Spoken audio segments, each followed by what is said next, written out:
Hello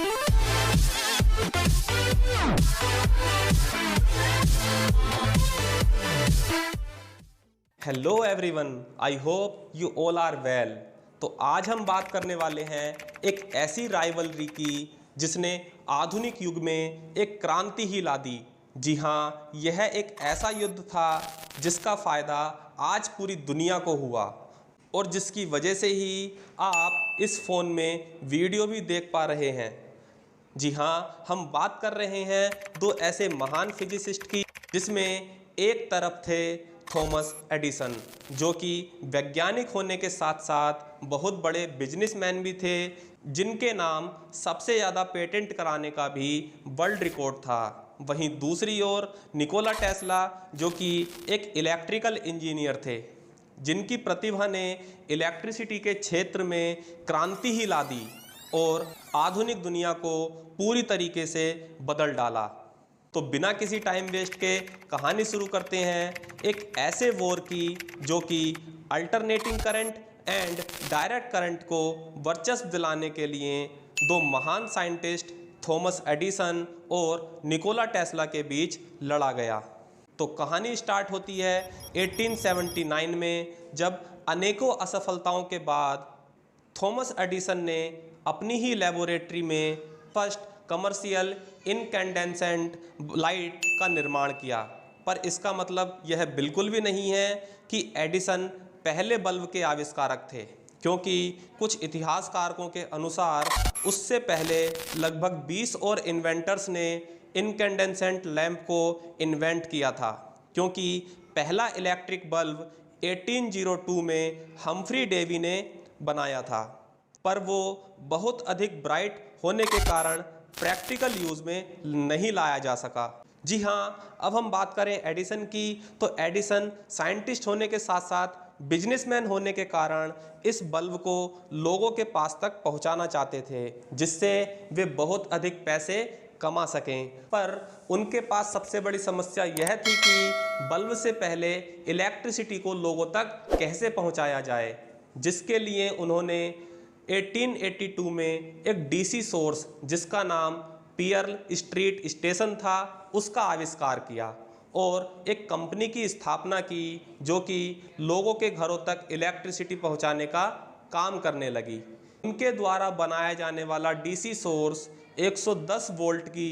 DC electricity को सिर्फ 0.5 meals तक ही भेज सकता था, जिसके कारण उन्होंने इस डीसी सोर्स को ऐसी जगह लगाने का डिसीजन लिया जहां पर घनी आबादी थी और उसके साथ साथ उसके आसपास अनेकों फैक्ट्रियां भी हों। उस समय मोनोपोली कंपनी होने के कारण एडिसन की कंपनी अपने मनचाहे रेट पर इलेक्ट्रिसिटी को बेचने लगी और जिसके कारण फैक्ट्रियों को ऊंचे रेटों पर इलेक्ट्रिसिटी को बेचा जाने लगा, जिसके चलते थॉमस एडिसन कुछ ही समय में बहुत मशहूर वैज्ञानिकों में से एक हो गए। इसी दौरान निकोला टेस्ला एक इलेक्ट्रिकल इंजीनियर के तौर पर एडिसन की कंपनी के साथ जुड़े और वहां काम करते दौरान उन्होंने पाया कि एडिसन के डीसी सोर्स में कुछ खामियां हैं। इन खामियों को बताने के लिए निकोला टेस्ला एडिसन को बताने भी गए, परंतु उस समय एडिसन का ईगो उनके आगे आ गया और उन्होंने टेस्ला की एक नहीं सुनी और उन्हें अपनी कंपनी से ही निकाल दिया। तब तक टेस्ला यह इन्वेंट कर चुके थे कि एडिसन के डीसी सोर्स की कमियों को उनके द्वारा बनाए गए एसी सोर्स यानी कि अल्टरनेटिंग करंट सोर्स द्वारा दूर किया जा सकता है। लेकिन पैसे की कमी होने के कारण वह अब एक इन्वेस्टर ढूंढने लगे ताकि वे एक नई इलेक्ट्रिक कंपनी की स्थापना कर सकें और लोगों तक कम रेटों पर इलेक्ट्रिसिटी पहुंचा सकें।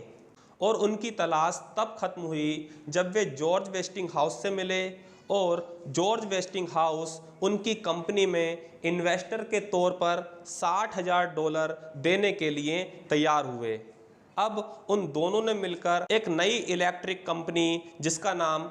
Westinghouse electric and manufacturing company था, उसकी स्थापना की और एडिसन और टेस्ला की राइवलरी में निर्णायक मोड़ तब आया जब 1893 में शिकागो वर्ल्ड फेयर में टेस्ला की इलेक्ट्रिक कंपनी ने अपने एसी सिस्टम की हेल्प से मेले के ग्राउंड को जगमग करके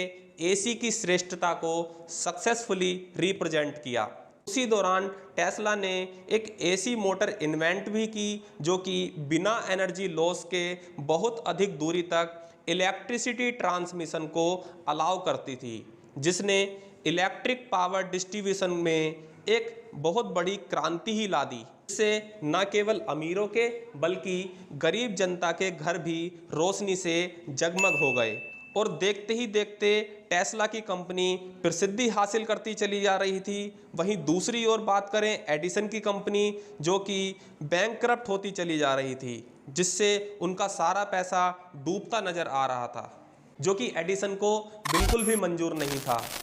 जिसके चलते एडिसन ने लोगों के मन में यह भ्रम फैलाया कि अल्टरनेटिंग करंट डेंजरस और अनरिलायबल है, और इस बात को प्रूफ करने के लिए वे इतने निर्दयी और इतने क्रूर हो गए कि उन्होंने जानवरों को अल्टरनेटिंग करंट से शॉक तक दे डाला और उसकी लाइव स्ट्रीमिंग भी की,